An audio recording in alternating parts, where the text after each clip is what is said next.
ওম অখণ্ড সংহিতা বা শ্রী শ্রী স্বামী স্বরূপানন্দ পরমহংসদেবের উপদেশবাণী দ্বিতীয় খণ্ড হইতে পাঠ। স্বাধীনতার সম্মান। বঙ্গানুবাদ। আমার যে যথার্থ সন্তান, তাহার জীবনের আদর্শ আত্মোৎসর্গ। কিসের জন্য আত্মোৎসর্গ তাহা আমার জানিবার প্রয়োজন নাই, বলিবারও প্রয়োজন নাই। প্রত্যেকে নিজের নিজের জীবনের লক্ষ্য বাহির করিয়া লইবে। তাহাকে কোনো নির্দিষ্ট কর্মপদ্ধতি দেওয়া আমার কাজ নহে, পরন্তু যে কোনো মহৎ উদ্দেশ্য সংসাধনের জন্য শক্তি দেওয়াই আমার কাজ। আমি শক্তি দিব, কর্মপদ্ধতি দিব না। ইহাই আমার সন্তানের সহিত আমার সম্বন্ধ। স্নেহবশে কখনো আমি তাহাকে পুত্র, কখনো বন্ধু, কখনো বা ভ্রাতা বলিয়া গণনা করি, কিন্তু সে কখনোই আমার কৃতদাস নহে, কখনোই আমার ভৃত্য নহে। তার জীবনে আমি সর্বাপেক্ষা অধিক সম্মান করি তার স্বাধীনতাকে। তার জীবনে আমি সর্বাপেক্ষা অধিক শ্রদ্ধা করি তার স্বাতন্ত্র্যকে। সত্য বটে, ব্রহ্মচর্য প্রচারের কার্যে আমার কতিপয় সহকারী প্রয়োজন, কিন্তু তজ্জন্য সকলকেই ব্রহ্মচর্য প্রচারক হইতে হইবে তাহা নহে।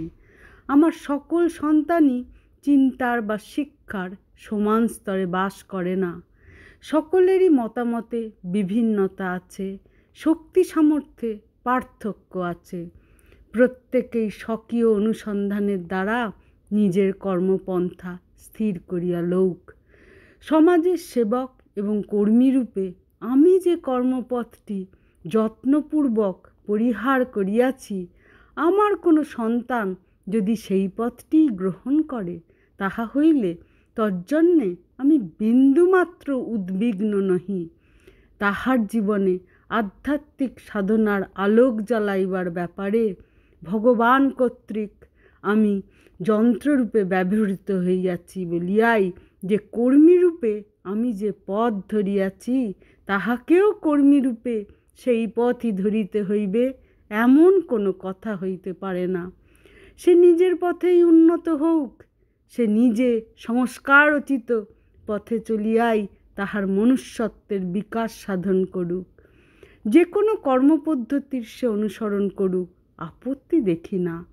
আধ্যাত্মিক সাধনা তাহার অভিসন্ধিসমূহকে নিয়তই পবিত্র রাখিবে এবং তাহাকে যে কোনো মহৎ কর্মের জন্য বলদান করিবে।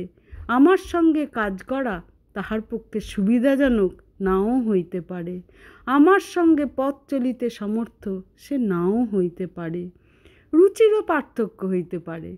তুমি কি মনে করো যে আমি এই কারণে ক্রুদ্ধ বা বিরক্ত হইব?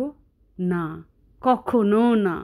স্বাধীনতাই আমার প্রথম উপাস্য, ব্রহ্মচর্য তাহার তুলনায় দ্বিতীয়।